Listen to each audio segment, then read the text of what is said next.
hari ini di studio lagi bersemangat ya. Dan ada di rumah sedang menyaksikan acara Rumpi No Secret.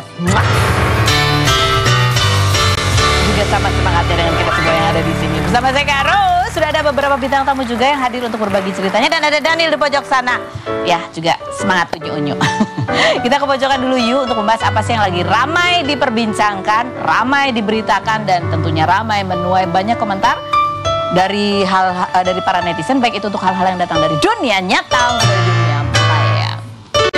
Baik, ini ada postingan dari yang kita dapatkan dari dunia maya gitu ya, berkaitan dengan dunia nyata ya, diunggah oleh akun Lambe Turah, kabar bahwa Baim Wong gugat cerai Paula begitu ya. Ini ada, dan ini dia juga menyertakan screenshotan pendaftaran di Pengadilan Agama Jakarta Selatan ya. Artikelnya coba kita baca juga, itu sudah jadi artikel juga begitu. Tulisannya adalah Baim Wong resmi menggugat cerai Paula setelah 6 tahun menikah gitu. Ini terus terang aku ketika baca ini sedih ya gitu, karena kan kita juga ngikutin banget tuh perjalanannya dari mulai Baim belum punya pacar, cari-cari pacar, sampai akhirnya sama Paula datang ke sini, awal pernikahan datang ke sini gitu beberapa kali, dan terakhir kita juga kemarin bersama Paula juga kan melaksanakan ibadah umroh ya.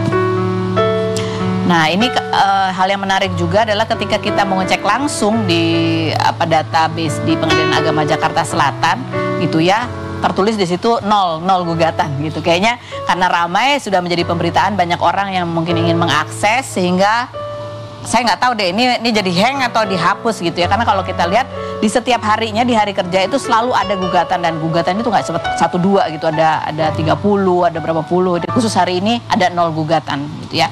Mungkin karena orang pengen tahu betul, ingin memastikan benar nggak sih beritanya gitu. Nah, berikut juga kita lihat ya cuplikan deh. Terakhir kita wawancara Paula pada saat di Mekah gitu ya, kita sempat menunjukkan nih describe foto pernikahannya Baim dan Paula ya. Kita lihat aja seperti apa reaksi Paula ketika bertanya soal ini begitu pada saat itu. Kita lihat yang berikut. Foto yang ini, CL 2 bulan lagi ya, insya Allah. Berapa tahun sih? 6 tahun kan? Insya Allah iya 6 tahun. Itu kayak waktu itu cepat berlalu banget ya. Aku ingat waktu pertama kali datang tuh dari mulai pacaran gitu ya kan. Itu ya masih bercerita hal-hal yang baik gitu ya pada saat itu juga. Nah, untuk selengkapnya wawancaranya bisa disaksikan di episode Rumpi No Secret yang akan segera tayang gitu. Kita doakan yang terbaik sih buat Paula dan juga Baim. Kita nggak tahu apa yang sesungguhnya terjadi, tapi mudah-mudahan yang terbaik yang diberikan buat mereka berdua, terutama juga terbaik buat anak-anak mereka. Komentar netizen coba kita baca seperti apa bunyinya. Gak expect pulang umroh bakalan digugat padahal istri lagi istiqomah gitu. Yang berikutnya komentar netizen, udah dengar dari 3 bulan yang lalu. Lanjut. Udah ketebak sih, kelihatan banget Baim semena-mena sama Paula. Yang peka pasti merasakan gelagat Baim. Yang berikutnya, saatnya unsubscribe gitu. Yang berikutnya, akhirnya Paula bebas dari laki yang sedikit-sedikit ngebandingin istri sama orang lain. Lanjut, berikutnya, gak apa-apa, Paula berhak dapat yang lebih baik. Masih banyak laki-laki yang bisa membahagiakan Paula, menghargai Paula. Semangat terus untuk Paula. Berikutnya, jangan menghakimi salah satu. Rumah tangga itu cuma mereka yang tahu isinya. Netizen nonton aja. Iya, aku setuju sih ya. Kita nggak pernah tahu kan. Apapun itu yang namanya pernikahan, it takes two to tango. Ya, mau rukun ya dua-duanya. Kalau ada masalah ya dua-duanya gitu kan. Nggak bisa hanya salah satu aja yang berusaha, atau hanya karena salah satu aja gitu. Karena kan kesepakatan dua belah pihak. Baik, kita menuju ke bintang tamu kita yang pertama ya. Ada Bambang dan Fajar. Ini adalah 2 orang yang pernah bekerja dan mengenal dekat almarhumah Marissa Haque begitu. Salah satunya pernah dikuliahkan begitu ya. Kemudian yang satu lagi seorang videografer yang terakhir intens sekali itu mengikuti kegiatan almarhumah. Di setiap kegiatannya mengabadikan, dan salah satu yang disesalinya adalah dia tuh sebenarnya jarang banget minta foto berdua sama almarhumah. Seperti apa kisah mereka? Kita lihat dulu profilnya Bambang dan Fajar berikut ini. 2 Oktober kemarin, Marissa Haque, artis sekaligus sekaligus dosen yang aktif menjadi pegiat isu kemasyarakatan ini meninggal dunia di usia 61 tahun. Perempuan yang menikah dengan Ikang Fauzi pada 1986 dan dikaruniai 2 putri ini kemarin putri sulungnya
kita sudah bersama dengan Mbak Bambang dan ini adalah Mas Fajar gitu ya.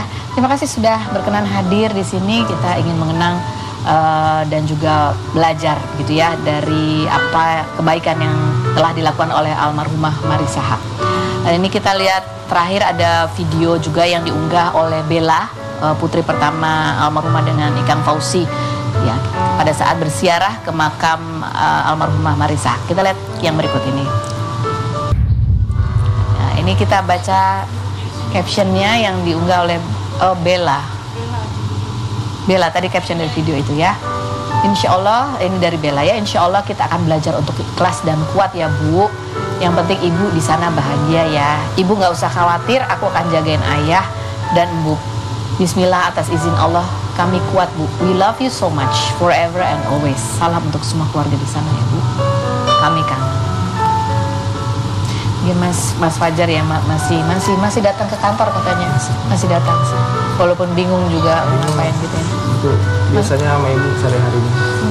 Gimana Mas Fajar datang ke kantor tuh apa yang biasanya tuh seperti apa sih gitu? Kalau aku biasanya hari Senin kan jadwal ke kampus tuh. Ibu nanyain Jar standby ya jam 6. Bareng Ibu ke kampus. Jam 6 pagi? Jam 6 pagi. Ibu tuh semangat banget pagi-pagi udah mesti ke kampus. Biasanya sih aku kalau nggak ke kampus di kantor, di ruang edit, itu Ibu biasa dari bawah manggil Jar, aman Bu, udah makan? Udah gitu. Ibu selalu nanyain makan.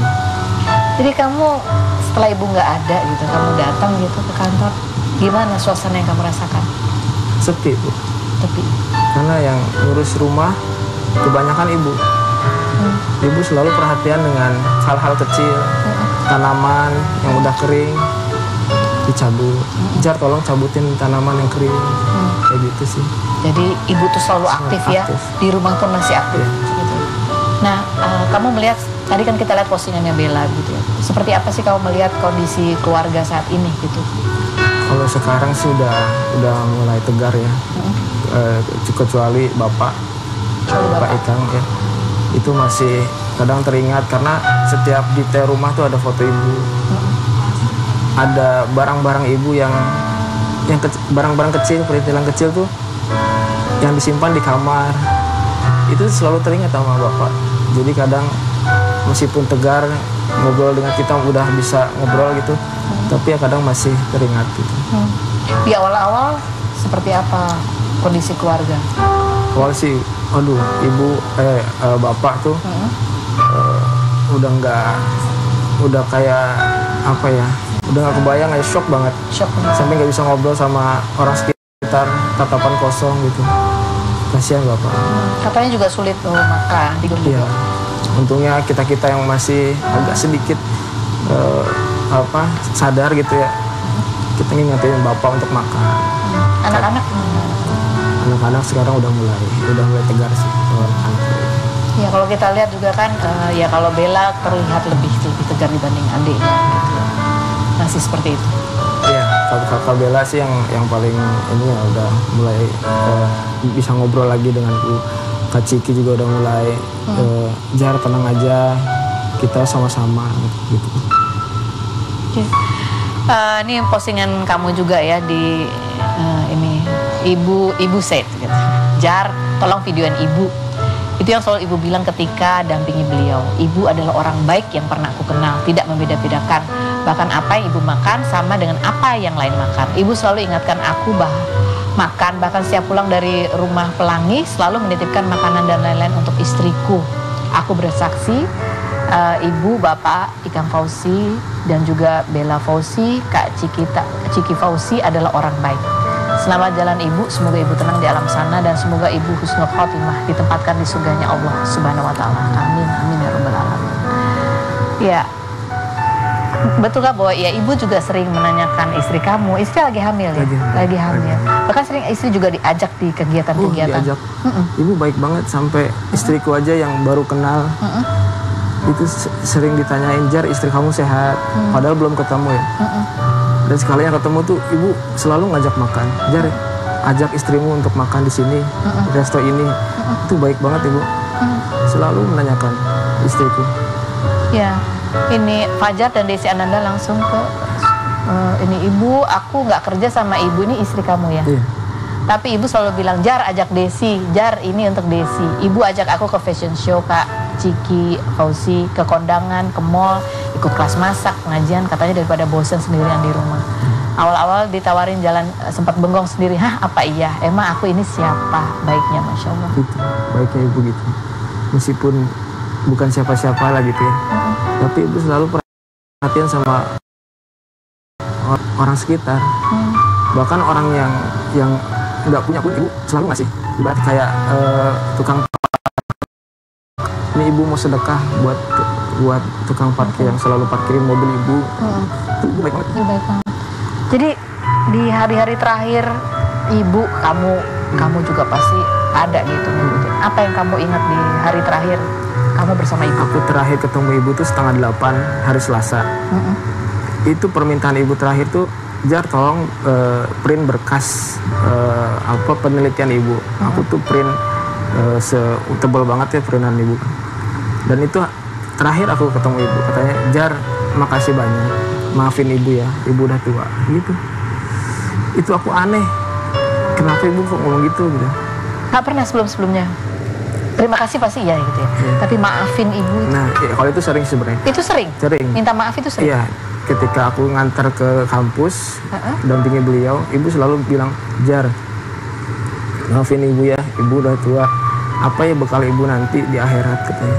Aku bilang, ibu tuh udah banyak baik ke orang, separuh tabungan ibu tuh udah banyak, mengajar, ibu bermanfaat, anak yang soleh dan solehah itu udah ada, sama rezeki sedekah itu udah punya ibu semua.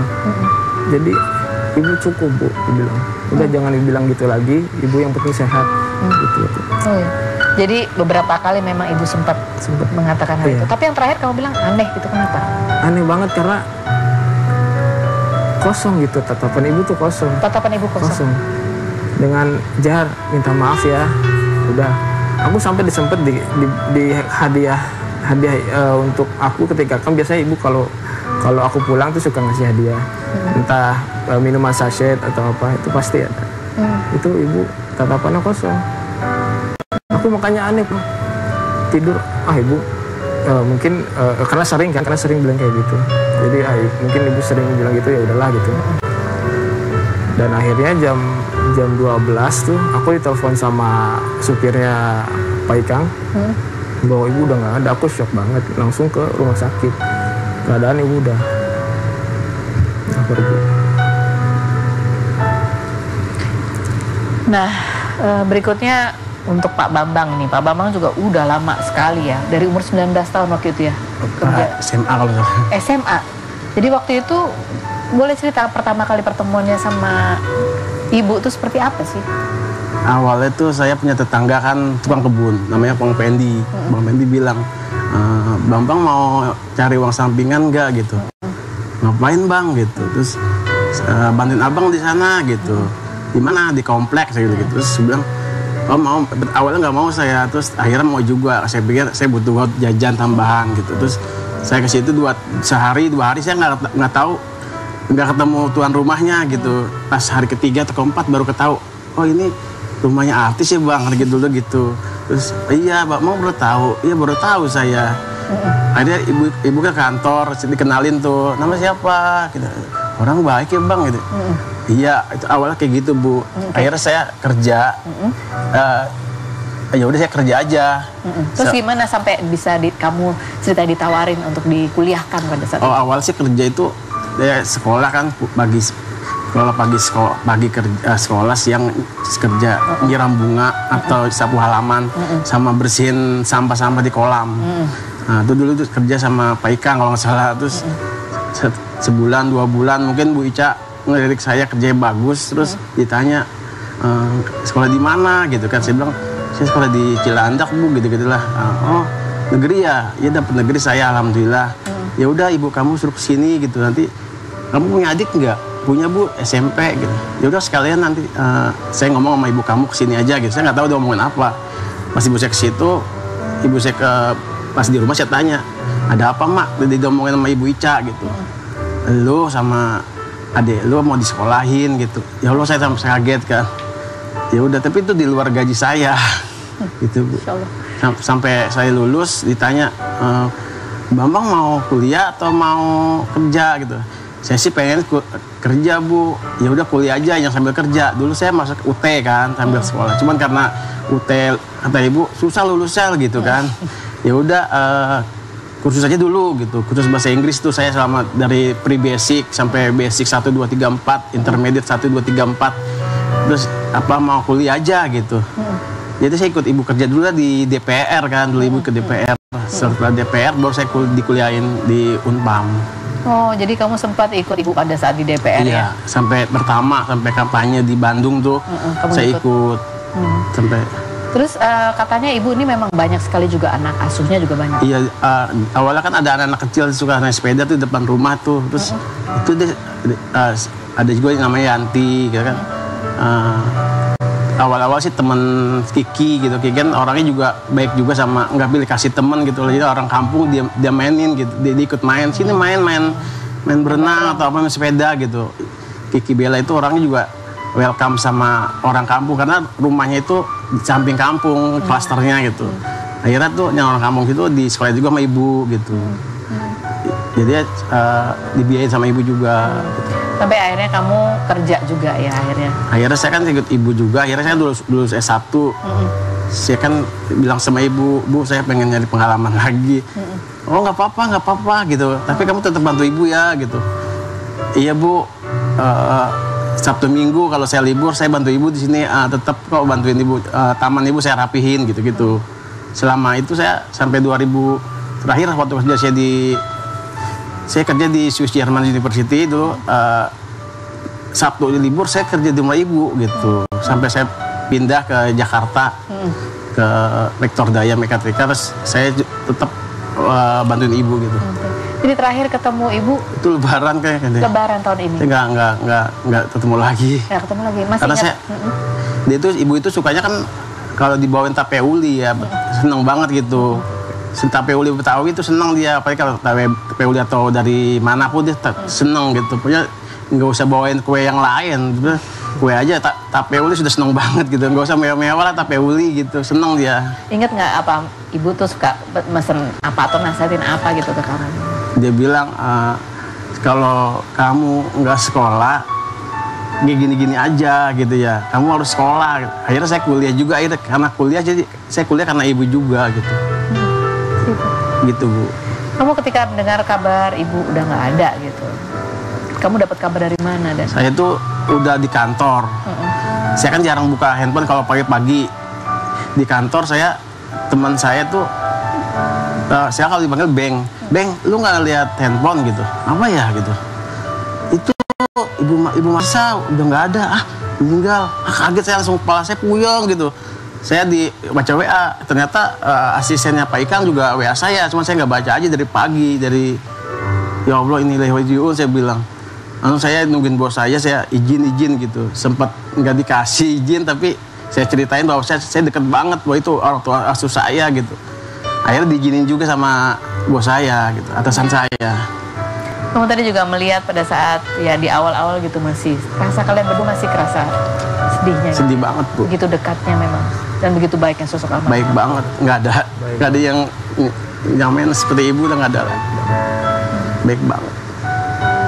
Apa yang paling ya saat-saat sekarang kalau diingat-ingat ini paling dirindukan gitu dari kehidupan dan sosok almarhumah waktu itu apa yang dirindukan sih yang masih Ibu itu gimana ya, kalau kita nih ya, kalau bukan sih yang berharap enggak gitu ya, kalau ibu pulang syuting, ibu pulang ngejob, ibu pulang ngajar apa kan dapat honor apa itu selalu orang belakang Bu, asistennya itu selalu Bu dikasih. Iya gini, Bambang ini bagi-bagi ya teman-teman, ada berapa? Ada 8 orang apa berapa orang kata asisten ibu, terus ini bagi rata gitu kan, kadang 100.000 atau 200, pernah juga 500.000. Ibu itu punya benar tuh Bu, baik banget, saya merasa kehilangan gitu Bu. Kalau Fajar apa? Aku sih kalau sama ibu tuh paling berkesan ketika belanja tanaman. Belanja Tanaman. Karena aku kan yang suka angkat-angkat juga kan ke dalam mobil. Itu suatu mobil di belakang penuh dengan tanaman. Saking sukanya ibu sama tanaman. Iya. Aku bilang ke ibu, "Bu, ini mobil apa kebun?" Aku bilang. Karena emang di mobil tuh penuh. Sampai di depan pun ada. Di depan pun ada. Dan kamu katanya masih ya merapikan tanaman itu karena ibu paling suka tanaman. Dan kerap tanamannya rapi. Itu membuat moodnya selalu mood boosternya. Apa ibu sering apa memandang tanaman tuh pada saat apa biasanya? Ibu kalau pulang dari kerja tuh suka cerita ibu, "Jar, aku mau nyiram tanaman karena itu membuatku healing," katanya. Jadi setiap pulang ibu capek langsung ngambil selang, nyalakan keran, ibu siram tanaman. Meskipun ada yang kerja juga, tapi ibu pengen sendiri siram tanaman sambil baca doa gitu. Karena kan tanaman tuh hidup kan. Iya. Hidup. Ya hayu. Saya pernah diajar sama ibu, Bambang kalau siram sambil baca ya hayu sampai sekarang Bu. Saya di kantor nih Bu, walaupun saya enggak apa, saya selalu nyiram bunga loh Bu. Tanya orang kantor saya, Bambang itu bukan kerjaan kamu, tapi nggak apa-apa saya nyiram bunga karena saya udah terbiasa sama ibu gitu dulu, bahwa nyiram bunga itu ya hayu sambil berdoa. Kita capek jadi hilang, kita stres jadi reda gitu Bu, kita amarah kita tuh jadi hilang lah Bu. Saya selalu nyiram bunga di kantor, walaupun bener Bu, udah itu yang iya. Ya, teladannya teladan bener Bu. Ya hayu itu. Pak Bambang dan Mas Fajar, terima kasih banyak sudah hadir berbagi kisah. Dari kisah ini kita banyak belajar tentang almarhumah semasa hidupnya gitu ya, bagaimana mengisi kehidupan ini gitu dengan banyak sedekah ilmu, kebaikan gitu ya, dan juga kebaikan bukan kepada manusia saja, tapi kepada makhluk hidup lain, kepada tanaman gitu ya. Bagaimana almarhumah ini mendapatkan energinya dari selain dari keluarga, orang-orang terdekat, dari tanaman gitu. Masya Allah. Makanya rumahnya itu selalu ada taman di setiap pojok rumah, dalam rumah Bu. Ada tanaman hidup dia Bu. Itu yang bikin. Kita akan berbincang juga dengan bintang tamu kita selanjutnya, ada Gita Sinaga. Bagaimana Gita Sinaga ini memandang sosok ibundanya sebagai sosok yang kuat yang membesarkannya dari kecil sebagai single parent. Kita lihat profilnya yang berikut ini. Gita Sinaga, artis kelahiran 1989 yang mengawali karirnya sebagai bintang iklan sejak kecil ini dijuluki sebagai Ratu FTV, kerap berperan sebagai istri protagonis dan beberapa kali dipasangkan sebagai pasangan suami istri dengan aktor Habibie Hood. Kedekatan keduanya juga kerap diunggah di Instagram masing-masing hingga membuat netizen baper dan mendoakan keduanya berjodoh di dunia nyata. Namun pada Februari lalu, Gita mengaku sedang dekat dengan seorang pria yang bukan dari kalangan public figure, namun enggan membeberkan identitasnya serta menyebut masih selektif untuk menikah karena hanya ingin sekali dan tidak bercerai. Perempuan yang memiliki hobi menulis puisi dan menggambar dodol ini, ayahnya sudah meninggal dunia sejak ia berusia 3 bulan karena kecelakaan mobil, sedangkan ibunya membesarkan Gita seorang diri dan tidak menikah lagi. Benarkah Gita Sinaga ragu untuk menikah karena sudah kehilangan figur ayah sejak kecil? Saksikan kisah selengkapnya hanya di Rumpi No Secret. Kita sudah bersama dengan Gita Sinaga. Halo, apa kabar? Baik. Tadi dia nanya nih, jadi udah berapa tahun nih? Kita kayak banyak memotret perjalanan hidup bintang tamu kita juga ya. Ini yang terbaru dari Gita Sinaga, katanya lagi deket dengan seorang pria, bukan artis katanya. Langsung kita tembak, ini yang terbaru. Ini, iya emang betul. Emang ini, aku tanya ini benar atau enggak? Aku aja baru baca. Serius? Ini Februari 2020. 2024. Udah lama deh. Februari udah putus? Enggak. Dor. Itu kadang-kadang kalau sering ditanyain itu, gue kadang suka asal jawab deh. Waktu itu gitu. deket kayaknya, tapi udah enggak. Oh, udah enggak. Awal-awal tahun ya. Awal-awal tahun. Jadi sekarang nih lagi status kondisi sedang mencari, single and mingle. Kok kayak gitu, single and mingle. And happy ya, tetap ya. Nah ini soalnya banyak yang nanya, aduh kalau dia punya pacar lagi, udah ada yang dekat dan bukan artis. Ini banyak kan fans-fans kan, shippers kalian banyak tuh yang sama Habibie ya. Sama Habibie gimana gitu. Kamu ada kekhawatiran gak sih? Kan kalian shippersnya tuh ini banget ya, fanatik banget. Ketika nanti lah kalian udah punya pasangan yang lebih cocok gitu.